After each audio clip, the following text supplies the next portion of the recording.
다니엘서 4장 1절에서 18절까지 말씀입니다. 이 본장은 느부갓네살 왕의 생애에서 대전환점이 되었던 한 사건에 대해서 기록하고 있습니다. 따라서 다니엘서 4장의 주역은 다니엘이 아니라 느부갓네살 왕입니다. 지금까지 느부갓네살 왕에 대해서 한번 살펴보도록 하겠습니다. 1장에서 우리는 이 느부갓네살 왕의 대유대인 융화 정책을 살펴보았습니다. 왕은 유대인 포로들 중에서 유능한 자들을 발탁하여 교육을 시킨 후 바벨론 제국의 요직에 등용시키는 탁월한 정책을 썼습니다. 4명의 유대인 청소년들이 공직을 맡기 위한 프로그램에 선발되었고요. 하지만 그 4명의 다니엘과 다니엘의 세 친구죠. 그들은 왕이 지정하는 음식을 우상에게 바쳤다는 것, 또는 그가 하나님만을 온전한 왕으로 삼겠다는 마음으로 왕의 음식을 먹기를 거절했죠. 그 결과 그들이 하나님을 우선시했듯이 하나님도 그들을 크게 높이셨습니다. 이 4명의 유대인 포로들은 다른 동급생들보다 뛰어났고 그들의 스승들보다 우수했습니다. 왕이 그들과 말하여 보매 무리 중에 다니엘과 하나니아와 미사엘과 아사랴와 같은 자가 없으므로 그들을 왕의 앞에 서게 하고, 왕은 이 유대인 청소년들보다 더 총명한 수련생들을 만나본 적이 없었습니다. 그들은 17세에 불과했지만 왕의 고문들보다도 더 현명했습니다. 이 4명의 젊은이들은 여호와를 경외하는 자들로서의 특징도 두드러졌습니다. 그들이 느부갓네살 왕의 마음속에 깊은 감명을 끼쳤을 것은 의심의 여지가 없지요. 2장에서는 느부갓네살 왕이 한 꿈을 꿉니다. 그런데 왕은 자기의 꿈을 알리지도 않고 박사들에게 해몽을 강요하죠. 당연히 해몽을 못할 수밖에 없는 박사들에게 노발대발하면서 전국의 모든 그런 제사들을 모조리 죽이라고 명합니다. 하나님을 믿지 않는 경건하지 못한 자들은 늘 그런 식으로 처신하죠. 이 다니엘과 세 친구도 죽을 위기에 있었지만 그들은 하나님께 기도하였고 하나님께서는 다니엘에게 왕의 꿈이 무엇인지 알려주십니다. 왜냐하면 그 꿈은 하나님으로부터 왔기 때문이지요. 다니엘은 하나님께 모든 영광을 돌리며 왕의 꿈을 해몽해 주었습니다. 그는 하나님의 지상 왕권이 차례로 다른 왕권으로 넘어가게 된다는 사실을 지적하고, 4번째 대제국 기간에 영원한 한 왕국이 건설될 것을 설명하였습니다.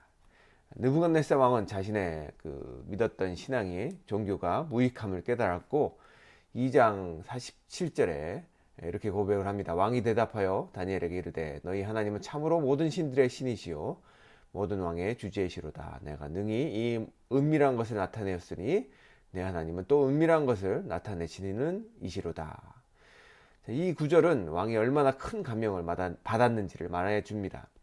그는 여호와의 존재를 인정하였습니다. 그는 철저한 불신의 상태에서 몇 발자국 떨어져 나온 셈입니다. 그는 여호와가 유일신이라고 아직 믿지는 못했지만 여호와가 참신이며 모든 신들 중에서 가장 크신 분임을 고백하고 있습니다.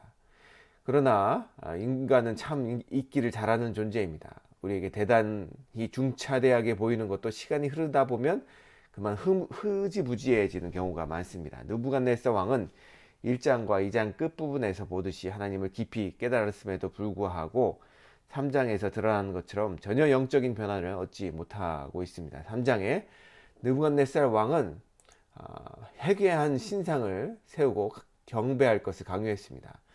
다니엘의 세 친구는 금신상 앞에 절하기를 거절했죠.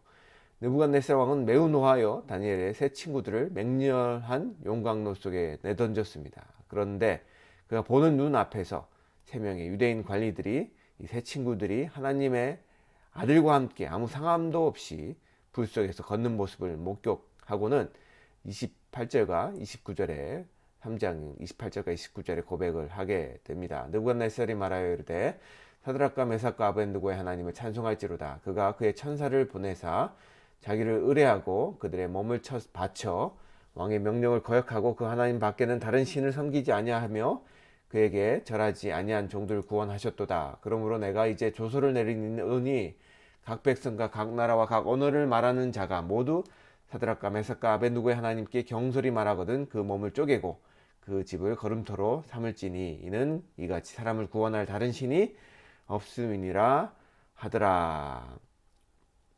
자, 이렇게 그런 고백을 했던 느부갓네살 왕, 2장에서는 여호와가 최대 하나님이라고 인정한 사실을 더욱 3장에서도 지금 확인을 해준 거죠.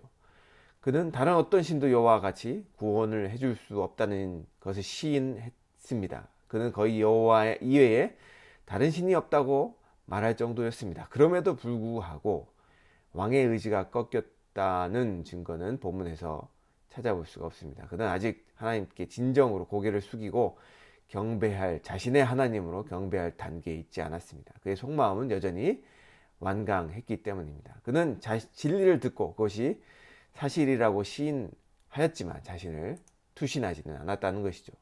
그는 진리에 자신을 맡기지도 않았고 그 진리를 기반으로 하나님을 신뢰하지도 않았다는 것입니다. 느부갓네살 왕의 이야기는 하나님의 얼마나 오래 참으시는 그러한 성품을 가지고 계신지를 보여주고 있죠. 하나님은 1장에서 느부갓네살 왕에게 간접적으로 말씀하셨고 2장에서는 직접적으로 말씀하셨으며 3장에서는 그를 흔들어 깨우셨습니다.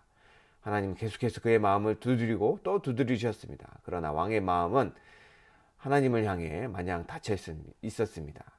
하나님은 4장에서 다시 왕의 마음의 문을 두드리셨습니다. 4장 1절부터 3절은 어떠한 한 사건으로 인해 느부갓네살 왕이 하나님을 제대로 만나게 되었고 그로 인해 하나님을 향한 온전한 고백을 하고 있음을 우리는 보게 됩니다. 1절입니다. 느부갓네살 왕은 천하에 거주하는 모든 백성들과 나라들과 각 언어를 말하는 자들에게 조서를 내리노라. 원하노니 너희에게 큰 평강이 있을지어다. 지극히 높으신 하나님이 내게 행하신 이적과 놀라운 일을 내가 알게 하기를 즐겨하노라. 참으로 크도다 그의 이적이요 참으로 능하도다 그의 놀라운 일이요 그의 나라는 영원한 나라요 그의 통치는 대대에 이르리로다. 자, 오늘 우리가 읽은 이 고백과 3장과의 이 사이에는 23년이라는 공백이 있었습니다. 본문 우리가 읽은 1절부터 3절까지 해서 느부갓네살이 참된 하나님을 알게 된 후 조서를 발표하는 내용이 1절부터 3절까지고요. 또 4절부터 18절은 그가 꿈을 꾸었던 내용에 대한 회상입니다.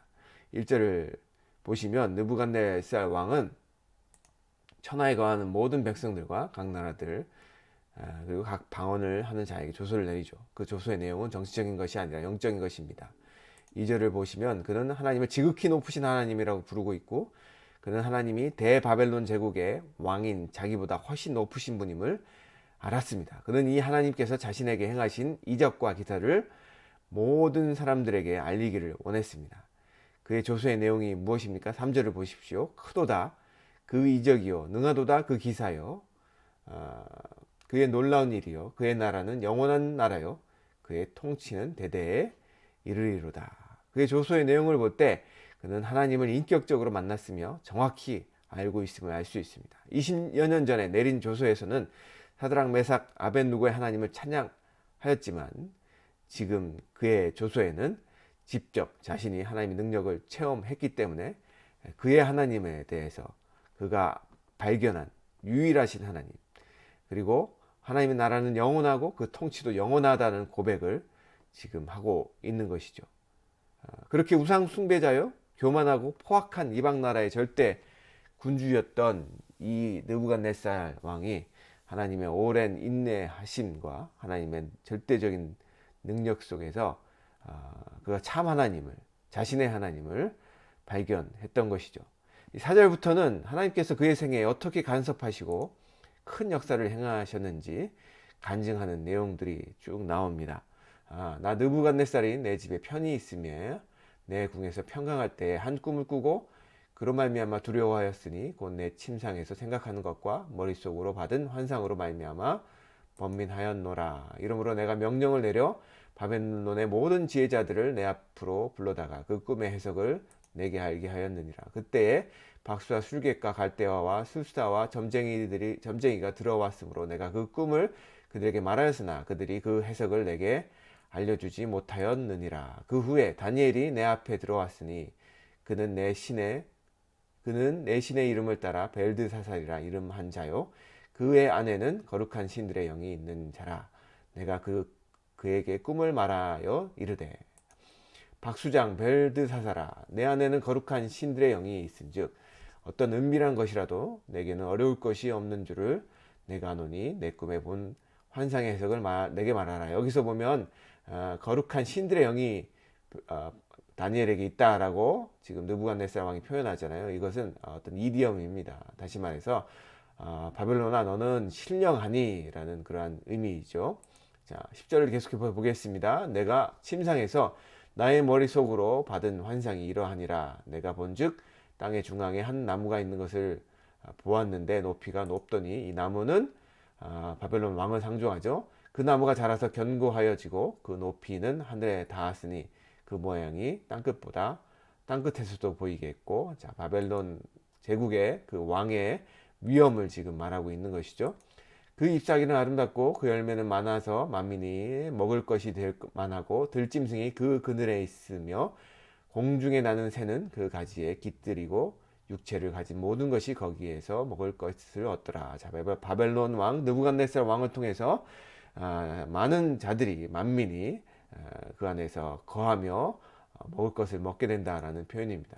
13절입니다. 내가 침상에서 머릿속으로 받은 환상 가운데 또 본즉 한 술찰자 한 거룩한 자가 하늘에서 내려왔는데 그가 소리질러 이처럼 이르기를 그 나무를 베고 그 가지를 자르고 그 잎사귀를 떨고 그 열매를 해치고 짐승들을 그 안에서 떠나게 하고 새들을 그 가지에서 쫓아내라. 자, 18절에 보면 이 한 술찰자 한 거룩한 자는 천사를 의미할 수도 있고 하나님을 의미할 수도 있습니다. 그런데 어쨌든 하나님의 권능을 가진 이가 그 나무를 소리질러 이르기를 그 나무를 베고 자르고 그 열매를 해치고 그리고 그 가지에서 짐승들과 새들을 쫓아내라 라고는 명령을 하고 있는 것이죠. 그래서 15절에 그러나 그 뿌리에 구루터기를 땅에 남겨두고 새와 노줄로 동이고 그것을 들풀 가운데 두어라. 그것이 하늘 이슬에 젖고 땅의 풀 가운데서 짐승과 더불어 제목을 얻으리라. 지금 바벨론 왕 느부갓네살 왕을 하나님께서 쫓아내시고 그가 왕이 아닌 그런 들짐승과 거하게 할 것이다 라는 그러한 것을 꿈에 예언을 하고 계신 거죠. 16절에 또 그 마음은 변하여 사람의 마음 같지 아니하고 짐승의 마음을 받아 7대를 지내리라. 그렇게 바벨론 느부갓네살 왕이 짐승의 마음같이 이렇게 혼란한 상황으로 7대를 지낼 것이라고. 여기서 7대가 7년일 수도 있고요. 한 7개월, 보통은 7개월, 보통은 7년으로 이렇게 해석을 합니다. 7년 동안 그런 일이 있을 거라는 얘기죠. 그래서 17절에 이는 순찰자들의 명령대로요 거룩한 자들의 말대로니 지극히 높으신 이가 사람의 나라를 다스리시며 자기의 뜻대로 그것을 누구에게든지 주시며 또 지극히 천한 자를 그 위에 세우시는 줄을 사람들이 알게 하려 함이라 하였느니라.